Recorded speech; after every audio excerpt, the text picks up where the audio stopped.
In a high-rise apartment in Manhattan, Amy Wilson sat at her desk, concentrating on a design project with a looming deadline.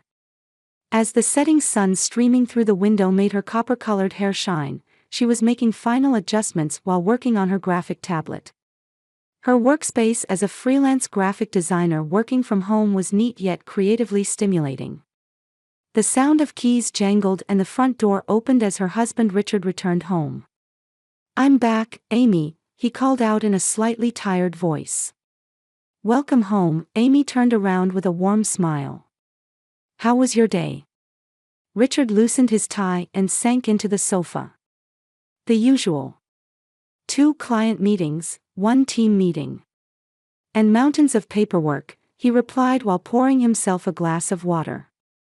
"How about you?"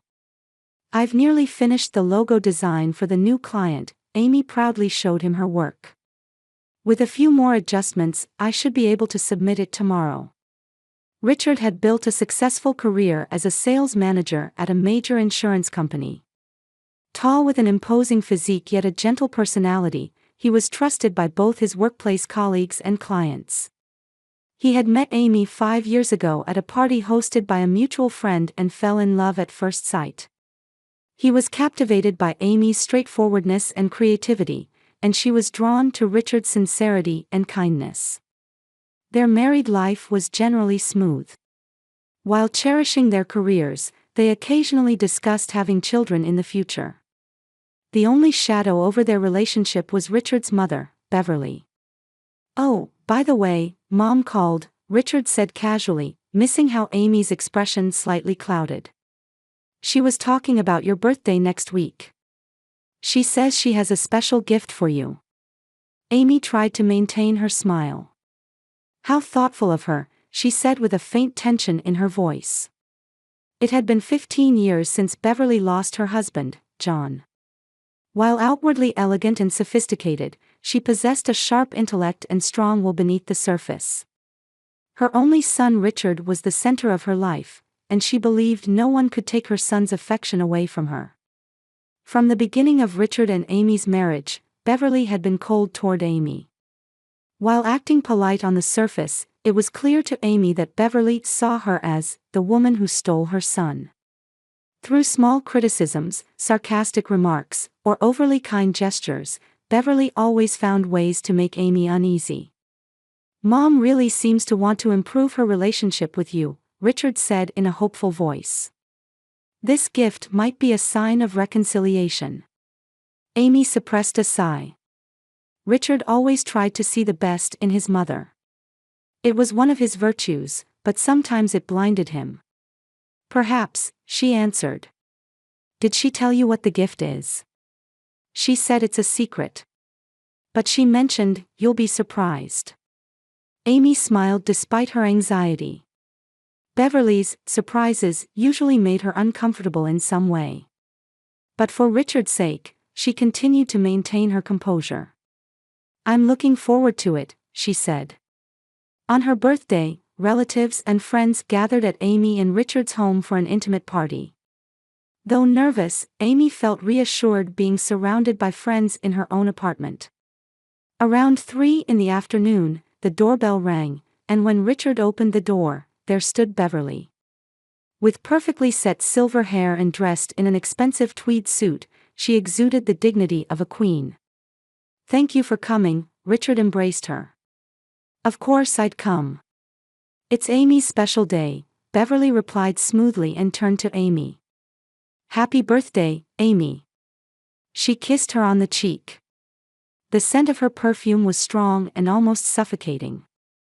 "Thank you, Beverly," Amy replied politely. "Now, everyone," Beverly raised her voice to capture the attention of the entire room. "Let's all go outside to see my gift for Amy. Everyone come along." People followed her with curiosity and went out to the street in front of the apartment. There, a brand new red Mercedes-Benz S-Class was parked, gleaming in the sunlight. Amy gasped. It was undoubtedly a magnificent car. But at the same time, she couldn't help feeling the intention of showing off and control behind Beverly's gift. "Do you like it?" Beverly asked in a sweet voice. It's the latest model. I had it specially ordered. As the people around them expressed their admiration, she handed Amy the keys. You should be grateful, she said with a smile, though the words carried the tone of a command. It's wonderful. Thank you, Amy responded as expected by those around her. While complex emotions swirled inside, she maintained the smile she had cultivated as a professional designer. Richard's face was beaming with surprise and joy. This is really amazing. He embraced Beverly again. Amy, what do you think? Isn't it wonderful?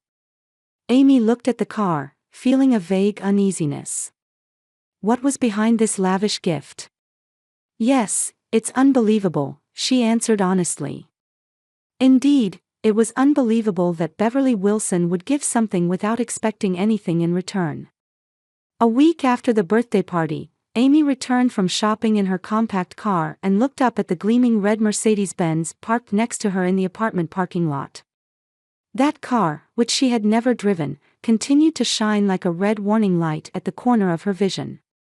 Carrying heavy shopping bags in both hands, Amy headed toward the elevator and thought. Richard had already asked several times about why she wasn't using his mother's gift. Each time, she had made excuses like, my current car is fine, or, it takes time to get used to it. She couldn't tell him the real reason. She didn't believe this gift came from genuine goodwill. Back in the apartment, there was a message from Richard on the answering machine. I'll be late tonight. I have a dinner with clients. Don't worry. Love you. Amy put down her shopping bags and looked down at the red Mercedes through the window. She thought this was her chance. I have time to check out that car. Determined, Amy went back down to the parking lot. She took out the keys and approached the car. After making sure there were no eagle-eyed surveillance cameras, she didn't think Beverly would go that far, but just to be safe, she opened the driver's door. Sitting inside, the smell of luxury leather hit her nose. Everything looked perfect, the shine of the dashboard, the texture of the seats, the sophisticated design of the control panel. But when she inserted the key into the ignition and started the engine, she felt something was off. The engine sound seemed slightly irregular. A faint vibration traveled through the steering wheel to her hands. Amy, with no experience of luxury cars, couldn't judge whether this was normal. It might just be my imagination, she thought. I'm not a Mercedes expert after all. As she explored the dashboard menu, various functions caught her eye. When she tried to check the navigation system and opened the settings screen, she found that a user profile had already been set up, Beverly Wilson. Of course, Amy muttered. A new car, yet she's already entered her own information. Driven by curiosity, Amy examined the navigation history. It contained addresses for Beverly's home, Amy and Richard's apartment, and several luxury shopping malls. Investigating further, she discovered a vehicle tracking option in the system settings. It was enabled. What's this? Amy's brows furrowed. Reading the explanation, she learned that this feature sent the car's location information in real time to a specific smartphone application. The linked account name was B. Wilson. Uneasiness began to spread. Amy explored the settings further and found a recording function option. This too was enabled, set to automatically record conversations inside the car and send them to the same account. Oh my God, Amy breathed. This was no longer a mere coincidence. Beverly had intended to monitor her and Richard. With trembling hands, Amy opened the glove compartment and took out the car's manual. Flipping through the hundreds of pages, she searched for information about the normal condition of the engine. It stated, the S-Class engine is especially known for its quietness, with almost no vibration felt at idle. The vibration she had felt was clearly abnormal. Amy listened carefully to the engine again. Indeed, a slight irregular sound could be heard. To investigate further, Amy took out her smartphone and searched for Mercedes-Benz S-Class engine abnormality. Reading several forums, she learned that engine troubles could lead to serious problems. Next, she checked the vehicle information screen on the dashboard to verify the car's history. What she discovered was shocking. This car wasn't new, the sale date was 6 months ago. "This can't be," Amy said aloud. Beverly had claimed it was the latest model, and that she had specially ordered it. To investigate further, Amy noted down the car's VIN and accessed an automobile history report service on her smartphone. After paying the fee with her credit card and downloading the report, the terrible truth was revealed. The car was actually used and had an accident history. The previous owner had an accident on the highway, causing serious damage to the front end. It had been repaired, but crucial parts of the engine hadn't been completely restored.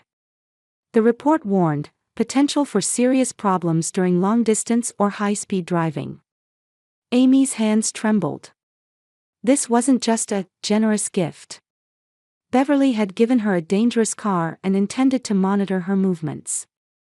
In the worst case, this car could involve Amy in a serious accident. She turned off the engine and got out of the car. As the cool night air caressed her face, Amy thought about how to tell Richard about this horrifying discovery. He deeply loved his mother. Would he believe such a conspiracy? Back in the apartment, Amy decided to start gathering evidence. She took photos, printed the report, and captured screenshots of the recording function and tracking system settings. She would need irrefutable evidence to show Richard the truth.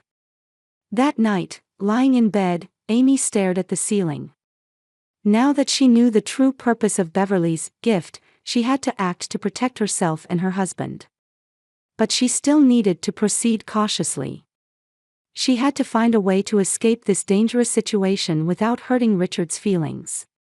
On a weekend morning, Richard stood by the window with a coffee in hand, looking down at the parking lot. His eyes fell on the red Mercedes-Benz bathed in the morning sunlight. He took a slow sip of coffee, deep in thought. "It's strange," he turned to Amy, who was sitting on the sofa. "It's been 2 weeks since we received that car, and you haven't driven it once." Amy looked up from her laptop screen and chose her words carefully. "Yes, I still need time to get used to it. Mom has been calling almost every day." Richard sat down on the sofa next to Amy. Asking, "Does Amy like the car? Is there any problem? She seems concerned." Amy took a deep breath. For the past few days, she had been calculating the timing to tell Richard the truth. The evidence she had gathered was irrefutable: the car's accident history, the engine problems, and most terrifyingly, the surveillance system installed in the car. But considering Richard's relationship with his mother, bringing up this issue was difficult. "Beverly probably thinks I'm happy with the car," Amy said cautiously. "But you're not, are you?" Richard looked straight into Amy's eyes. "There's something you're not telling me. Lately, you've seemed uneasy, and even more tense when it comes to my mother." Amy clenched her jaw. "Richard, there's a problem with that car." "A problem? What kind of problem?" "It's easier to show you than explain." Amy stood up. "Let's go to the car." They descended to the parking lot in silence. Amy's heart was pounding. She understood that what was about to happen might change Richard's life forever. Standing in front of the red Mercedes in the parking lot, Amy took out the keys. "Get in and see for yourself," she said. Richard, with a skeptical expression, opened the driver's door. "What exactly am I looking for?" "Start the engine first," Amy said as she sat in the passenger seat. Richard inserted the key into the ignition and started the engine. He wasn't a driving expert, but he had opportunities to ride in luxury cars for work and knew the normal condition of a Mercedes-Benz S-Class. His expression began to cloud. "The sound is strange," he said. "I can feel vibrations too." "Yes, that's not the sound of a new car," Amy said. especially for a luxury car. Richard placed his hand on the steering wheel, frowning as he felt the subtle vibrations of the engine. It's definitely off. But Mom said it was new. Let's start with that. Amy took out her smartphone and opened the vehicle history report she had saved. Look at this. Richard took the smartphone and stared at the screen. Amy could see the color draining from his face. This is. His voice trembled. This car has an accident history. And it says it was sold 6 months ago. Yes, it's not a new car, but a used one that's been repaired after an accident, Amy said quietly. Important parts of the engine weren't properly repaired. It's dangerous for long-distance driving. Richard looked at Amy with disbelief. How could this happen? That's not all. Amy reached for the dashboard screen and opened the navigation system settings. Look at this. The settings screen displayed Beverly Wilson profile with vehicle tracking and voice recording enabled. Richard's expression froze. This is. He stumbled over his words. This is a surveillance device. Yes, all conversations in this car are set to be recorded and sent to Beverly's account, Amy said. And the car's location information is constantly being sent to her smartphone. Richard's hands fell from the steering wheel onto his knees. He stared out the window, seemingly trying to organize his thoughts. Why would Mom? He was at a loss for words. Amy took her husband's hand. Richard, I don't want to accuse Beverly. But this is clearly intentional. Giving an accident car disguised as new, and monitoring our movements and conversations. Anger began to color Richard's face. This is unacceptable. It's clear that Mom lied. But I can't believe it. Why would Mom do something like this? I don't know that either, Amy answered honestly. But this car isn't safe, and our privacy is being violated. I think we should have it examined by a professional. Richard turned off the engine and sighed deeply. Let's take it to an independent repair shop immediately. Without telling Mom anything. As they were leaving the car and heading back to the apartment, Richard suddenly stopped. How long have you known about this? A few days, Amy replied. I was struggling with how to tell you. I didn't want to ruin your relationship with Beverly. Richard placed his hand on Amy's shoulder. You did the right thing. This is shocking, but I needed to know the truth. Determination shone in his eyes. If Mom really did this, I'll have to reconsider my relationship with her. While riding the elevator, Richard quietly said, since childhood, Mom has been deeply involved in my life. I thought she was overprotective at times, but I never expected her to go this far. He managed a bitter smile. Mom always had high standards for my marriage partner. But I chose you.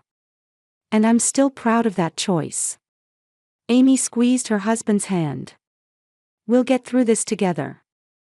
Back in the apartment, Richard picked up the phone and contacted a reputable local auto repair shop. I'd like you to look at a car first thing tomorrow morning, would that be possible? He didn't explain the details, simply stating there were safety concerns. After hanging up, Richard gazed at Amy and smiled sadly. I'm thankful you didn't drive the car. If anything had happened. Amy nestled against her husband, resting her head on his arm. What are we going to do now? First, we need to get an accurate assessment of the car's condition, Richard said with determination. Then, a conversation with Mom. The evening light streamed through the window, bathing the room in a red glow. That red light reminded them of the dangerous gift parked in the lot below. The next morning, Amy and Richard woke up early and drove the red Mercedes to Morrison Auto Repair Shop. It was a reputable independent shop that Richard had called for an appointment. Both were quiet, anxious about what might happen. Upon arrival at the repair shop, an older gentleman with elegant gray hair greeted them. I'm Tom Morrison. The one you called, he said, extending his hand. Richard Wilson. And this is my wife, Amy, Richard responded nervously. We're concerned about this car. Morrison studied the red Mercedes with dignified eyes. What symptoms are you experiencing? The engine sound is odd, Amy explained. And we'd like to confirm if this is really a new car. Morrison raised an eyebrow but asked no further questions, getting straight to work. Let's start with a computer diagnosis. Then we'll take a closer look at the engine. Amy and Richard waited in the shop's office space. Coffee cup in hand, Richard stared out the window. I can't believe my mother would do something like this, he finally spoke. Especially something that would put your safety at risk. Amy placed her hand over his. We can't say anything for certain yet. Let's wait for Mr. Morrison's diagnosis. About an hour later, Morrison returned to the office. His expression was grim, and he held a detailed diagnostic report in his hand. I have something I need to tell you both, he said as he sat down. This car is not new. It's been at least 9 months since manufacture. Richard leaned forward. And the condition of the engine? Morrison sighed deeply. To be frank, it's dangerous. The engine mounts have been improperly repaired, and several critical components aren't original parts. With high speed or extended use, the engine could completely fail. In the worst case, it could stop while driving, potentially causing a serious accident. A chill ran down Amy's spine. This was exactly what she had suspected. Morrison continued, I also found unusual electronic devices in the car. He produced another document. A surveillance device linked to the navigation system.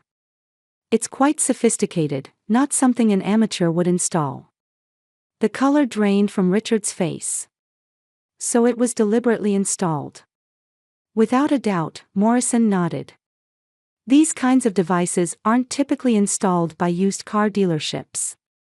Someone must have specially ordered it. Amy saw Richard's expression harden. There was a complex mix of anger and sadness there. Thank you, Mr. Morrison, Richard said quietly. Could we have this in writing? The detailed diagnosis and its dangers. Morrison showed understanding. I also recommend leaving the car here until you decide what to do with it. It shouldn't be driven in this condition. After leaving the keys with Morrison and riding the elevator back, Richard suddenly punched the wall. Why? His voice trembled with anger and sadness. Why would Mom do something like this? Amy embraced her husband. She had no answers. She could only support his wounded heart. I need to see my mother, Richard said in a voice of firm resolve. Right now. That afternoon, Amy and Richard headed to Beverly's luxury apartment. In the car, Richard maintained silence, and Amy didn't disturb his thoughts. Upon arriving at Beverly's building, a doorman greeted them in the entrance hall. Mr. and Mrs. Wilson, welcome, he said cheerfully. Shall I announce you to Mrs. Wilson? No. It's a surprise, Richard forced a smile.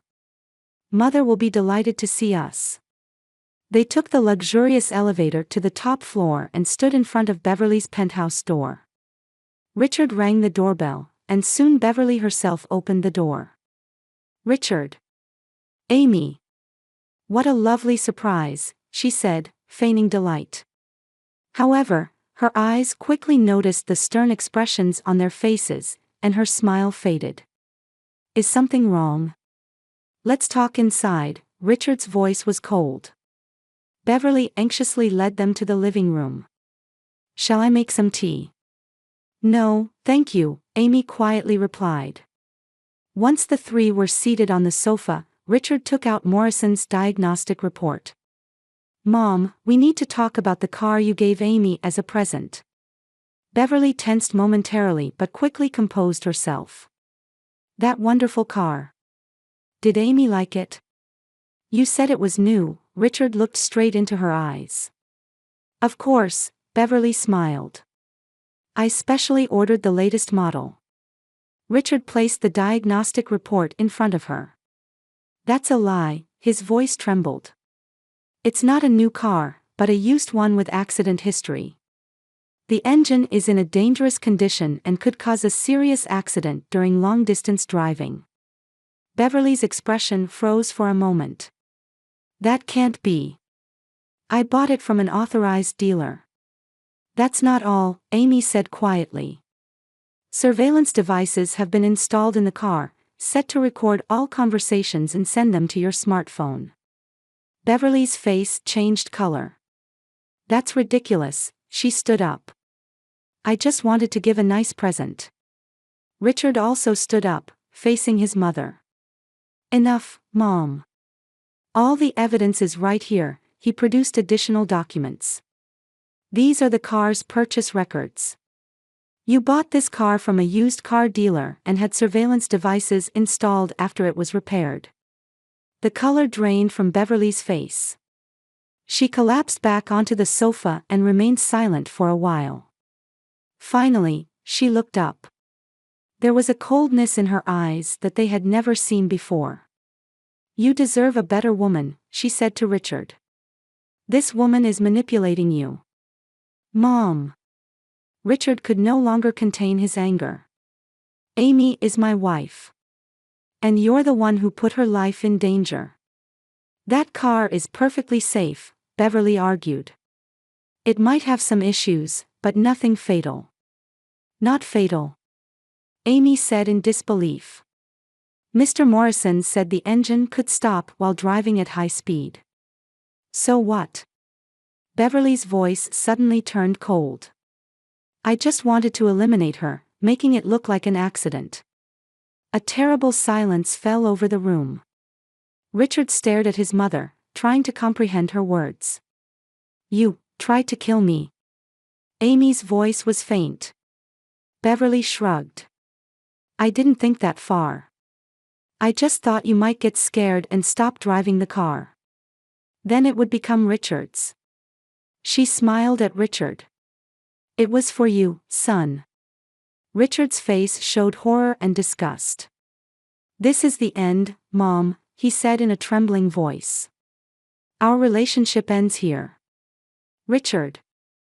Beverly hurriedly stood up. You're my only son. You'd abandon me for this woman. Amy is not this woman, Richard said quietly but firmly. She is my wife and my life partner. And now that you've tried to hurt her, I can no longer call you mother. Beverly's face contorted. You'll regret this, she threatened. She's not worthy of you. Goodbye, Mom, Richard took Amy's hand. Don't contact us. We'll talk through lawyers. As they headed for the door, Beverly threw out a final remark. I just wanted to protect you, Richard. But Richard didn't look back. As they got into the elevator and the doors closed, he let out a long sigh. It's over, he said in a tired voice. Amy rested her head on her husband's shoulder.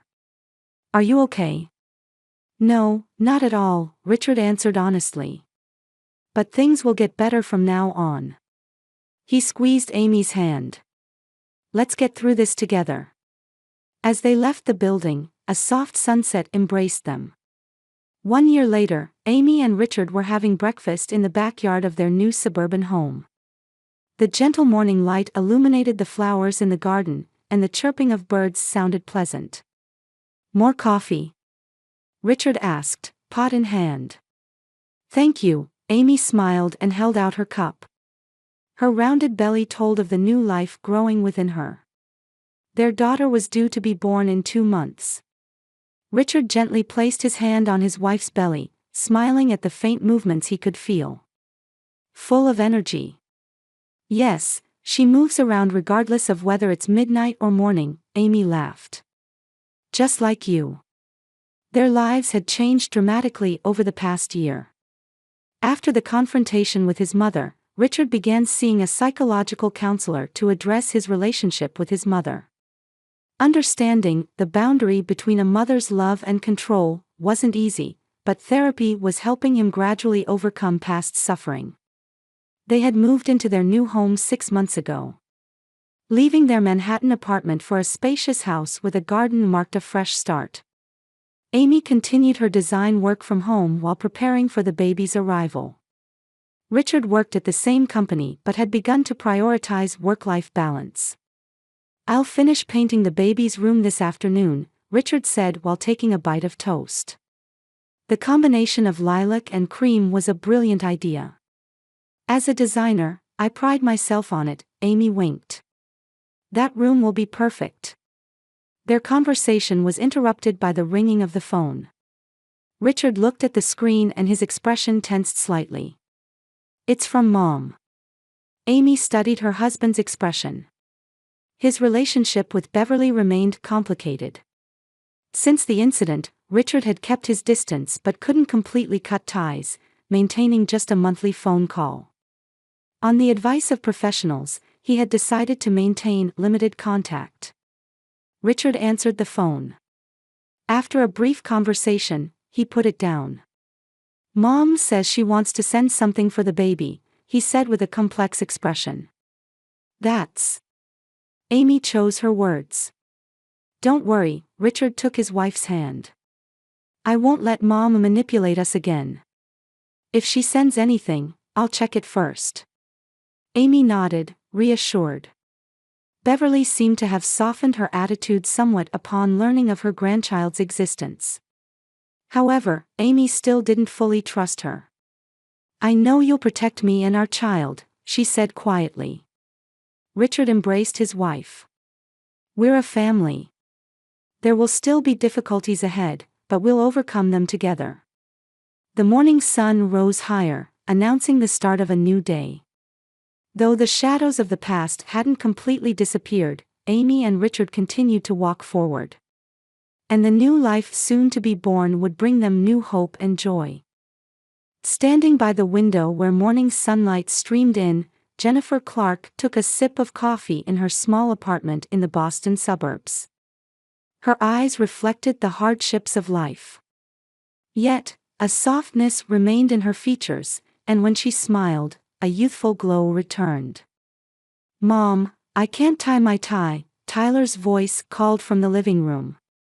The 8-year-old boy had a red tie draped around his neck, his fingers awkwardly entangled in it. Jennifer smiled gently and knelt in front of her son.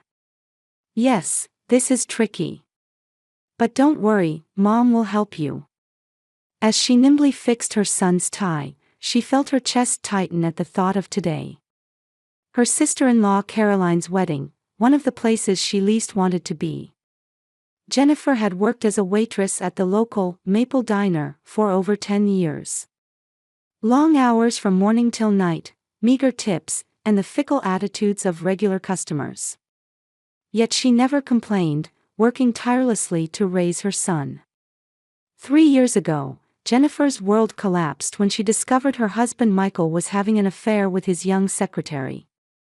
Michael was thriving as an elite employee in the sales department of a major corporation, climbing the career ladder rapidly. For him, a wife who had become just a waitress no longer matched his social status.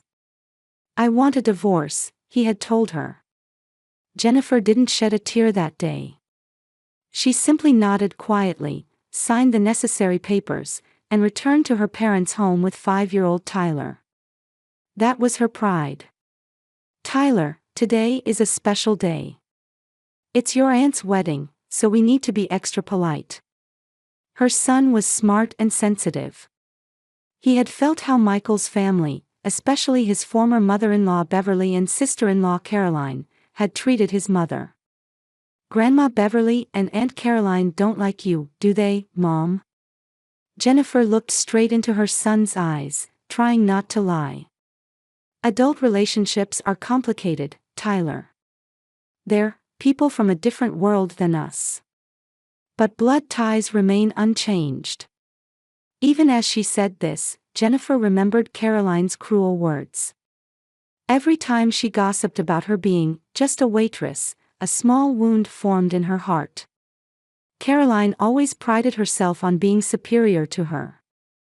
A graduate of a prestigious university, now engaged to James, a university professor. And today, she would hold a lavish wedding at a luxury hotel. Her mother-in-law Beverly was even harsher. Her class consciousness was strong, and she had never accepted that her son Michael had married a woman of low status. After the divorce, her contempt for Jennifer became even more blatant. Strangely, she was also cold toward her grandson Tyler, treating him almost like evidence of her son's mistake. As she adjusted Tyler's suit, Jennifer remembered the wedding invitation. Printed on thick, premium paper with gold lettering, it had clearly been sent for appearance's sake. She had initially planned to decline, but when Tyler said, "I want to see Dad," she decided to go for her son's sake. She didn't know how fateful this day would be for her and Tyler, and for her former in-laws. "All right, Tyler. Let's go." Jennifer took a deep breath and smoothed her simple navy dress. She had avoided flashy clothes, trying not to stand out. But unknowingly, this enhanced her natural beauty. Before leaving the apartment, she placed her hands on her son's shoulders and said gently, "No matter what happens, we are family. Never forget that." Tyler looked up at his mother and nodded firmly. Getting out of the taxi in front of the luxurious Grand Harbor View Hotel in Boston, Jennifer and Tyler hesitated for a moment. Climbing the marble staircase and passing through the lobby with its massive chandeliers, they saw the wedding reception desk ahead. Mrs. Clark, the reception staff, checked the list and momentarily looked confused. Her eyes moved back and forth between the list and their faces several times. "Please wait a moment." She called another staff member and consulted quietly. Jennifer began to feel anxious. She squeezed Tyler's hand tightly and looked around. Luxurious decorations, perfectly arranged flowers, and people chatting with expensive champagne in hand. She keenly felt that she didn't belong in this world. "I'll show you to your seats." The returned staff member smiled, though she seemed uncomfortable. They were led to a spacious hall with floor-to-ceiling windows offering a stunning view of Boston Bay. As they approached their seats, Tyler suddenly stopped. "Mom, what's this?" While other relatives' table plates were labeled Clark family or Harris family, Jennifer's seat alone was marked Single Mother Waitress. Tyler's seat simply said Single Mother's Child. The blood drained from Jennifer's face. She felt an impulse to flee immediately but hesitated when she saw her son's face. Tyler looked confused, his expression mixing anger and embarrassment. "It's okay, Tyler. Just a bad joke." She pretended to be calm, flipped the card over, and took her seat. The venue gradually filled with people. Women in glamorous dresses, men in sophisticated suits. And then, Beverly appeared at the entrance. She wore a luxurious silver-gray dress with real pearls gleaming at her neck and ears. "Oh, Jennifer. You came." Beverly's voice mixed surprise with slight disappointment. She almost ignored Tyler and left to greet another guest. The solemn sound of the pipe organ began to play, and everyone stood up. From the far end of the aisle, James appeared in a white tuxedo. Behind him followed Michael. Jennifer's chest tightened. Seeing her ex-husband for the first time in 3 years. He had transformed into an even more successful man. Then the music changed, and Caroline entered, escorted by her father. She was wrapped in a magnificent wedding dress, wearing a smile full of happiness. The venue sighed at her beauty. The ceremony proceeded solemnly. Vows, exchange of rings, and the kiss. The bride and groom looked perfect. Jennifer maintained her smile for Tyler's sake, despite her complex feelings. The reception began, with champagne and hors d'oeuvres being served. Tyler received orange juice and was curiously observing his surroundings.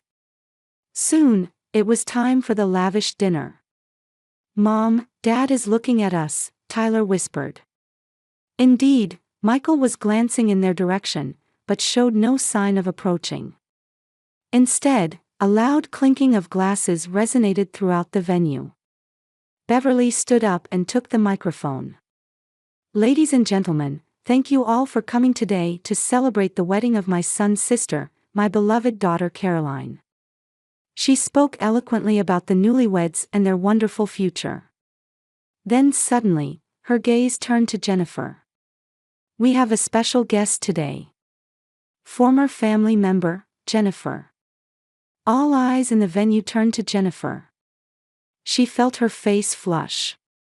She normally works as a waitress at a restaurant. "So I have a suggestion." Beverly's voice dripped with malicious pleasure. "Jennifer, since you're a waitress, why don't you help serve dinner today?" The venue fell silent. Jennifer sat frozen. Humiliation and anger coursed through her body, but Tyler's presence kept her from reacting. "Beverly, even as a joke, that's," someone began to say, but Beverly waved her hand to silence them. "It's not a joke. She's a professional." Beverly's eyes gleamed coldly. "The dinner server tonight. Not just a second-hand item." Her laughter echoed throughout the room. Gradually, relatives and friends began to laugh too. Many people, including Caroline, joined in the mockery. Even Michael, though uncomfortable, was smiling. Jennifer felt tears welling in her eyes. Her hands trembled, and her throat was dry. She wanted to escape, to disappear from this place. Just as she was about to stand up, there was movement from the seat next to her. Tyler had quietly pulled back his chair and stood up. At the sight of the 8-year-old boy, the laughter in the venue gradually subsided. Tyler's expression showed a calmness and determination beyond his years. He began walking toward the stage where the microphone stood. "Tyler." Jennifer tried to call her son back in a low voice, but he had already stepped forward. In complete silence, Tyler stood before the microphone. With his small body, he surveyed the adults. "I have a present for the bride." The boy's voice was surprisingly composed. "Actually, she is." As those words echoed through the venue, the smile vanished from Caroline's face. She turned pale as if she had seen a ghost and froze. The groom, James, looked at his fiancée with confusion. Michael hurriedly stood up, trying to call out, "Tyler, that's enough." But the entire venue was waiting for Tyler's next words. Tyler took a deep breath. The atmosphere pressing down on the 8-year-old boy's shoulders was too heavy, but his eyes didn't waver. He adjusted the microphone stand with one hand, put the other in his pocket, and looked around at the adults. "Please stop making fun of my mom." Tyler's voice, though small, clearly resonated throughout the venue. Hundreds of eyes were fixed on him, holding their breath. The blood drained from Beverly's face, and Caroline remained frozen. The groom, James, looked around in confusion. "Tyler, come here." Michael called his son in a low voice, but the boy ignored him. "None of you know my mom," Tyler continued. "She wakes up at 5 every morning to make my lunch.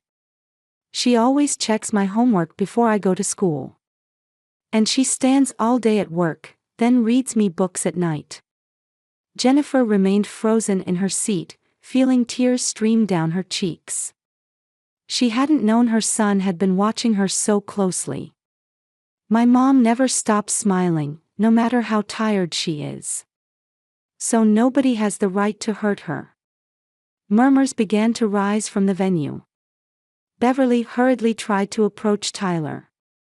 "Sweet boy, this is a special day. I'll buy you ice cream later, so let's leave the adult talk for now, shall we?" Tyler quietly shook his head at those words. "I overheard Aunt Caroline and my dad talking. With that single sentence, the venue froze again. Caroline suddenly stood up and grabbed her groom's arm. "James, it's a child's imagination. Get him out of here." However, James hesitated, seeing Tyler's calmness and Caroline's panic. He gently removed the bride's hand and quietly sat back down.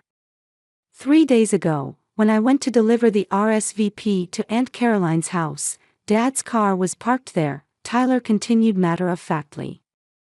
"I was on my way to piano lessons, but I realized Mom had forgotten to mail an important letter, so I stopped by Aunt Caroline's apartment." Michael and Caroline's faces visibly paled. The door was slightly open, and I could hear them talking inside. "At first, I thought I'd say hello, but when I heard my name, I stopped and listened." Beverly tried to interrupt again. "What are you saying? Today is a day of celebration. In a place like this, a child's made-up story. I have evidence." At Tyler's words, Beverly fell silent. The boy took a smartphone out of his pocket. Jennifer wondered when her son had gotten a smartphone. Then she remembered, it was a birthday present from Michael. "I recorded it." Gasps of surprise rose from the venue. Michael tried to rush forward, but venue staff stopped him. Caroline's face lost its last trace of color, and she stood rigid like a statue. Tyler tapped the screen of his smartphone and held it close to the microphone. First came the sound of rustling, then a clear female voice. "Mike, I want to see Jenny's stupid face. At the wedding, I'll write, single mother waitress and humiliate her in front of everyone. The plan is perfect. Beverly is on board too, it's going to be the best wedding." Then a male voice, Michael's. "Be careful. What if people find out you're pregnant with my child? Our relationship will be exposed too." Commotion erupted in the venue. Jennifer couldn't believe her ears. Michael and her sister-in-law. And pregnancy. She covered her mouth with trembling hands. The recording continued. Caroline's laughter. "James doesn't know anything yet. If I tell him after we're married, it'll be too late. I've calculated the timing so he won't know it's our child." Even more shocking revelations followed. "Since you divorced that woman, you've returned to your true self.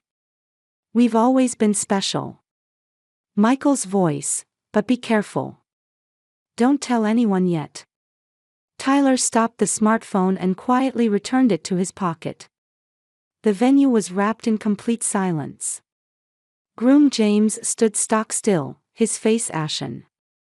His family was also stunned. Caroline had begun crying, and Michael's face was flushed with anger and shame.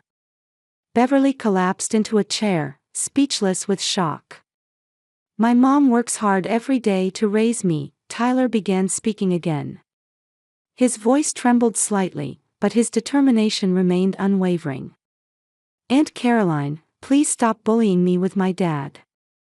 And you should tell the truth to the man who was supposed to be my new dad." The boy looked at the groom.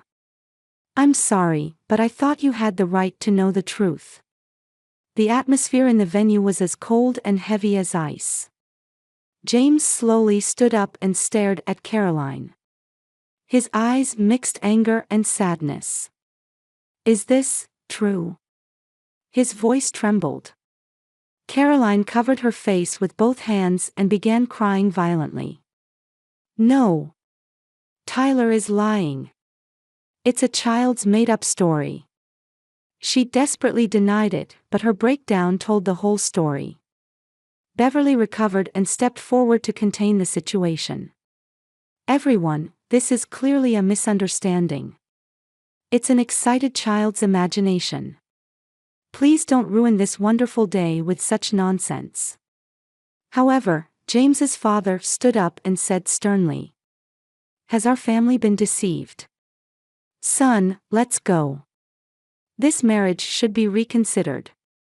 The groom's family began to stand up en masse. James gave the bride one final look and said, "Was it true, Caroline? Tell me." She couldn't answer. Instead, Michael stood up.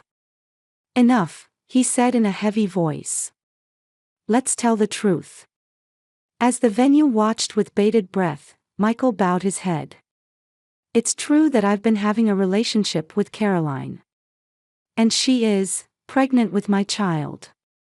With those words, the venue fell into complete chaos. All color drained from James's face, and he staggered backward. His mother rushed to support her son. James's father was furious and tried to confront Michael, but people around him held him back. Tyler put down the microphone and stepped off the stage. He walked to his mother and placed his small hand over Jennifer's. "I'm sorry, Mom. But I couldn't stand seeing them hurt you." Jennifer couldn't find words. She embraced her son, pouring all of herself into that small body. The surrounding chaos felt like distant noise to her. Her world now consisted only of this brave boy. Caroline continued crying violently, beginning to blame Michael. Beverly was fiercely scolding both her son and daughter. Cries of "family disgrace.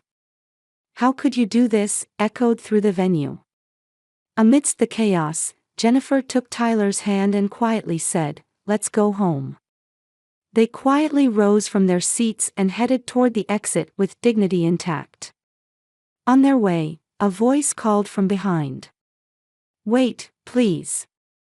Turning around, they saw the groom James walking toward them with shaking steps. His face was pale, and his eyes were bloodshot. The man who should have been the star of the wedding now looked like a broken doll. "Is it really true?" he asked Tyler, his voice low so others couldn't hear. Tyler looked straight into James's eyes and nodded slightly. "I'm not lying. The recording is real." James closed his eyes painfully. His expression was etched with pain and the sadness of betrayal. Jennifer felt sympathy for him. They were in similar situations. "Your son is brave," James said weakly. "To think that a small child would have the courage to speak the truth among adults." He placed his hand on Tyler's shoulder and quietly said, "Thank you." From inside the venue, the commotion continued. Caroline's crying, Beverly's angry shouts, and the voices of confused guests all mingled together. "James!" Caroline came out from the venue. Her wedding dress was disheveled, and her once perfect makeup was ruined by tears. She desperately grabbed James's arm and pleaded with him. "That's a lie. It's a child's delusion. Believe me." James slowly shook off her hand. "Michael admitted it, didn't he? He's the father of the baby, right?" His voice was ice cold. "That's not true. He's just confused." Caroline was desperate. "It's our wedding. We've been in love for 5 years. Don't destroy that over this." James shook his head and said quietly, "I've loved you for 5 years. But you betrayed my trust. With your brother, no less." He cut off his words and struggled to breathe. "I need time to think." Then Michael appeared too. He seemed to have escaped from the chaos inside. His attire was also disheveled, and his face showed intense turmoil. "Caroline, stop lying," he said in a tired voice. "It's all my responsibility." "James, I apologize. Both of you are responsible." Beverly cut in. Her anger was now directed at both her son and daughter. "You've ruined the family's honor. How could you do something so shameful?" Beverly glared at Jennifer and Tyler. "You two are just as guilty. Exposing family shame in such a public place." Jennifer remembered 3 years of humiliation and pain. All the contempt and insults she had endured. And today, the final humiliation she had tried to endure silently for her son's sake. But it was over now. She straightened her back and said in a calm voice, "You should be the ones to know shame. Your son had an inappropriate relationship with his sister, resulting in a child. And to hide that, you tried to marry an innocent person. We only revealed the truth." Beverly had no response to those words. Caroline was now collapsed in tears, kneeling on the floor. "James, please, don't leave me." The groom's father approached and grabbed his son's shoulder. "Let's go, son. We shouldn't associate with this family." He looked at Jennifer and Tyler and slightly bowed his head. "Thank you for telling us the truth." As James's family left, the groom still stood in front of Caroline, dragging his feet. "Is the baby really Michael's?" he asked finally. Caroline couldn't answer and just kept crying. Her silence told the whole story. James slowly removed his ring and placed it before her. "Goodbye, Caroline." His words sounded like a final farewell. And he too left, following his family. Michael sat down next to Caroline and put his arm around her shoulders. He looked up at Jennifer once, then closed his mouth as if at a loss for words. His eyes showed the color of remorse. Beverly held her head in confusion, muttering, "What do I do? What happens now?" Her arrogance had disappeared in an instant, and she now looked like a weak, elderly woman. Jennifer took Tyler's hand and said quietly, "Let's go home. There's no reason for us to be here anymore." As they were leaving the venue, James appeared before them again.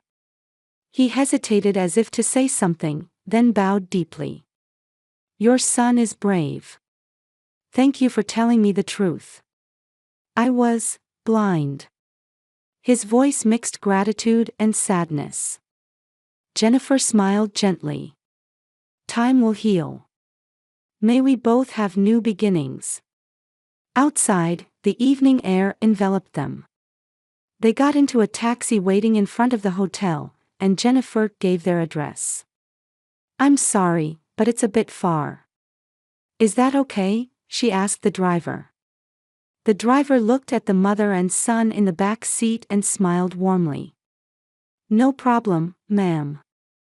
Have a nice evening, both of you." As the car started moving, Jennifer hugged her son tightly. "Tyler, you're my hero." Tyler buried his face in his mother's chest and said in a small voice, "Did I do something bad?" Jennifer gently stroked her son's hair and shook her head. "No, you spoke the truth with courage. That's never a bad thing." But complex emotions swirled in her heart.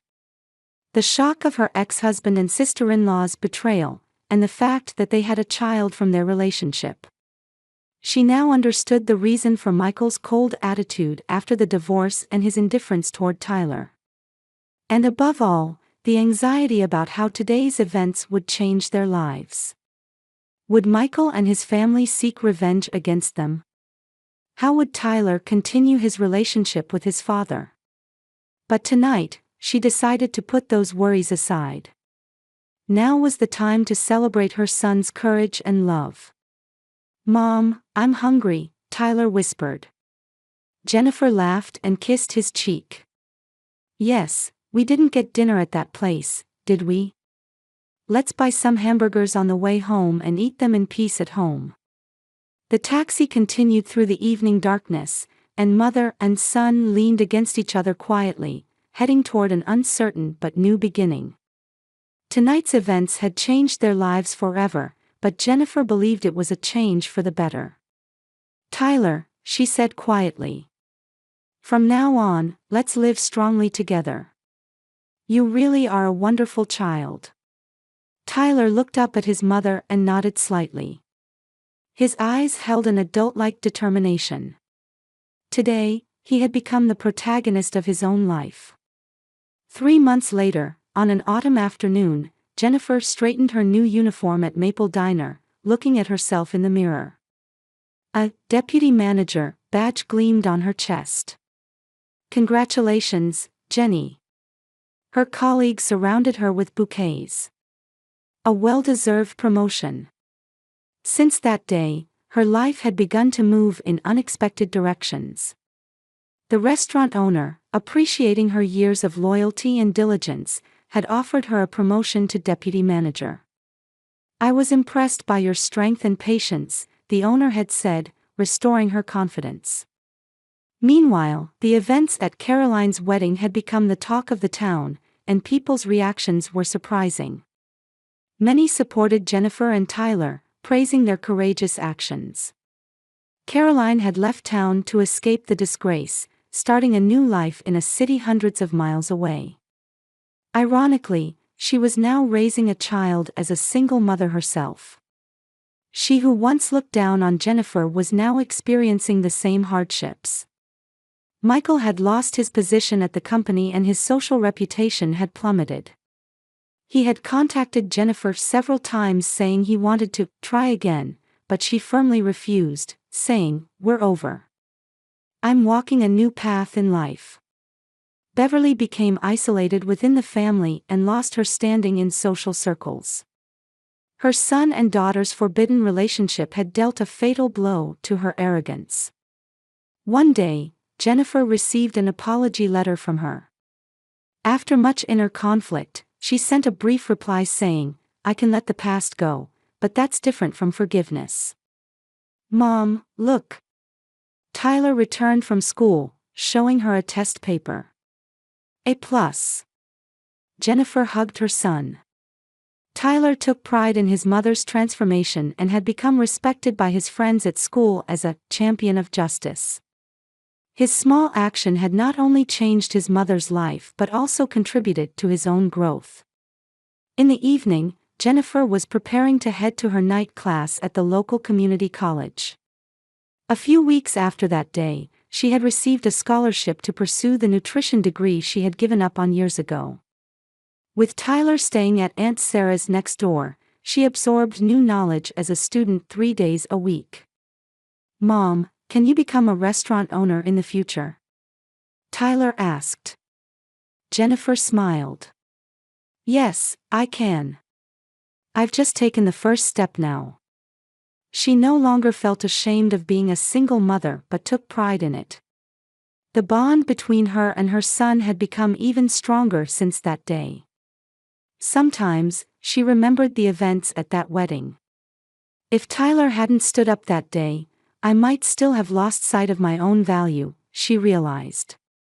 Life sometimes unfolds in unexpected ways. The wedding that was meant to humiliate her had opened the door to a new life for her and her son. "Ready?" she asked Tyler. They had promised to watch his favorite movie after her class tonight. Tyler nodded brightly. "Yes, Mom. We're the strongest team." Jennifer gently stroked her son's hair. Their story was not an ending, but a beginning.